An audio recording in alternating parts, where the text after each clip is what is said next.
no matter what. There was 2 people in this vehicle. John Doe number 2, and there was a $2 million price put on his head, and now they're saying there's no John Doe number 2.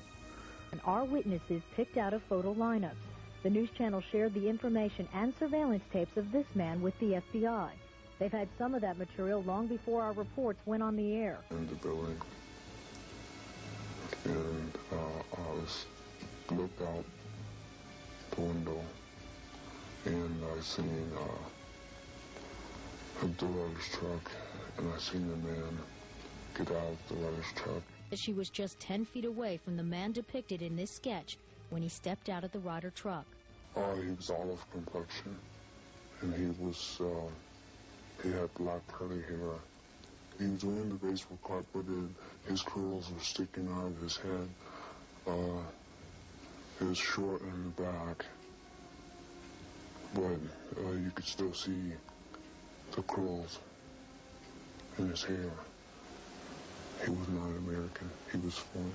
You can tell by his skin, his face, the way his face was. We asked FBI Dan Vogel if John Doe number 2 is still part of the investigation. Does he exist? The answer, yes. The FBI is still trying to locate and identify John Doe number 2.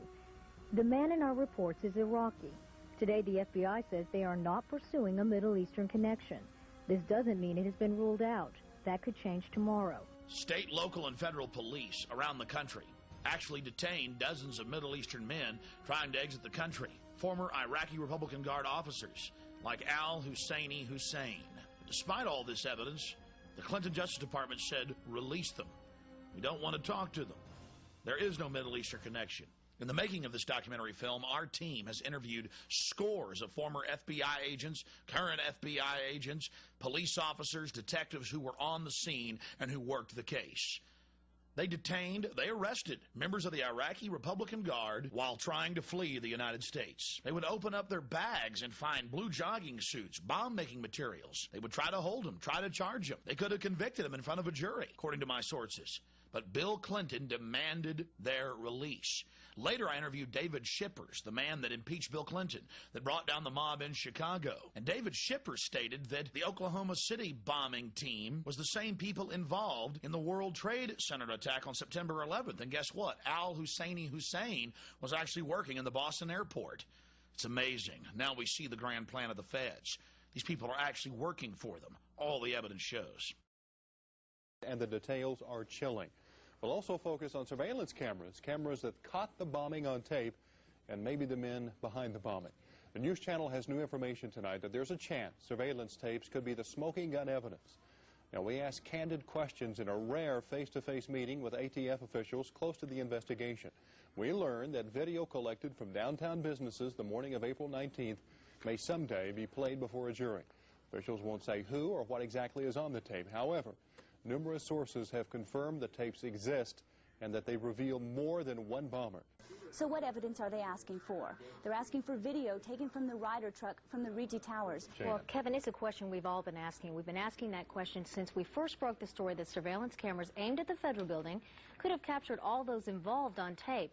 Now, sources have confirmed those tapes exist and that they show more than one bomber.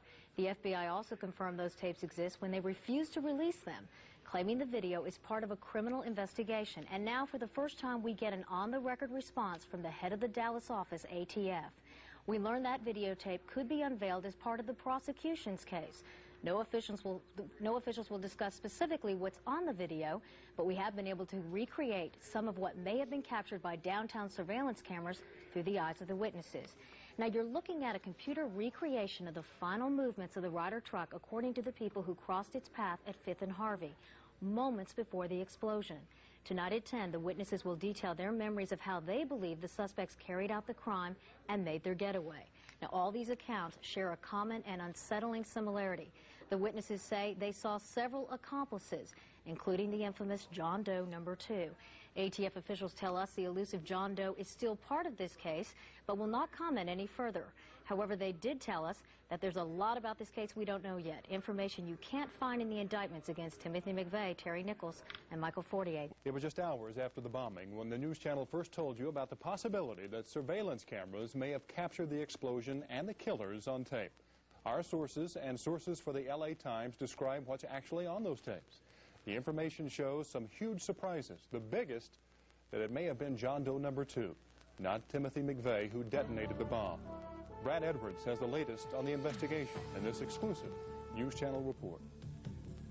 Our new information comes directly from a source that has seen parts of those surveillance tapes. It also comes from reports now in the Los Angeles Times. But perhaps the biggest surprise is contained in the News Channel's own information.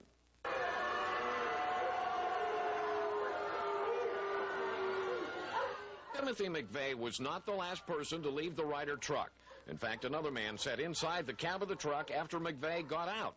We believe that man is John Doe number 2, a man who, for all we know, is still on the loose, leaving open a vital question. Was it John Doe number 2 who actually set off the bomb, not Timothy McVeigh, as we've all been led to believe?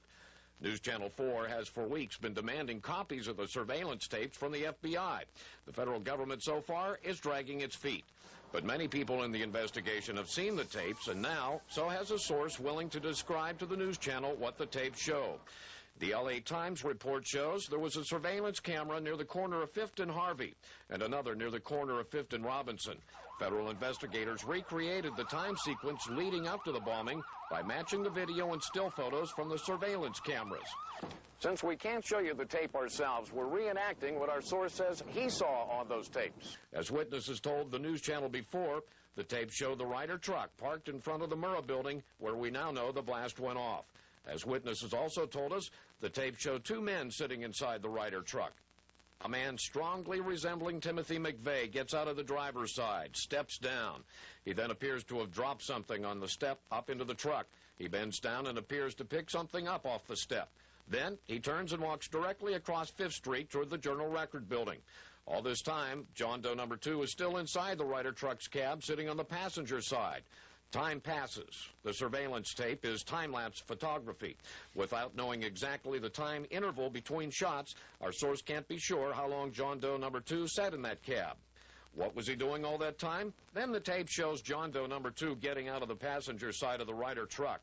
Again, the tape shows that a bombing witness accurately described what happened next to News Channel 4. I was standing in the building, and I looked out the window, and I seen the Ryder's truck, and I seen the man get out of the Ryder's truck. The tape shows John Doe number 2 getting out, shutting the passenger side door. He steps toward the front of the truck and is momentarily out of the frame of the surveillance camera. But shortly, he appears back in frame, walking toward the rear of the truck, still on the sidewalk in front of the Murrah building. Again, he turns east toward the front of the truck, looking toward the street. John Doe number 2 then walks diagonally across 5th Street toward the east, as if heading toward the YMCA or the intersection of 5th and Robinson. He again leaves the frame of the camera. Another camera shooting from another angle clearly shows the actual explosion that destroyed the federal building and killed 169 people. So what does the mysterious John Doe number 2 look like in the tapes? The man who stayed inside the Ryder truck, possibly triggering the bomb? Well, his features are obscured by a baseball cap in the portion of tape seen by our source, the same kind of cap shown in the composite drawing first released of John Doe number 2. The cap was a sports cap, flame style. The man himself was taller than the man resembling McVeigh and much thicker in build. He appears to have a dark or olive complexion. Our source saw only a few minutes of tape. He didn't see all of the almost 20 minutes of surveillance tapes that reportedly were distributed to FBI agents around the country to help in their investigation. But they do show enough to raise some crucial questions. Who actually set off the bomb? What was John Doe number 2 doing in the cab of the truck after the McVeigh lookalike got out? And how did John Doe number 2 get away from the Murrah building?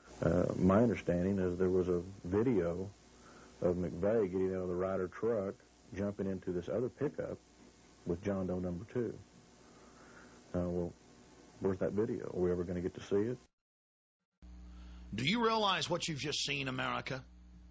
The government had multiple surveillance camera tapes. In fact, when it finally came out in court, when the federal government declared in 2001 that they wouldn't release the videotapes because of national security implications, that there were actually 12 surveillance camera tapes that had these different Islamic individuals, these Arabic men with McVeigh and others. as well as the BATF hiding out right down the street, preparing to pounce on the operation and declare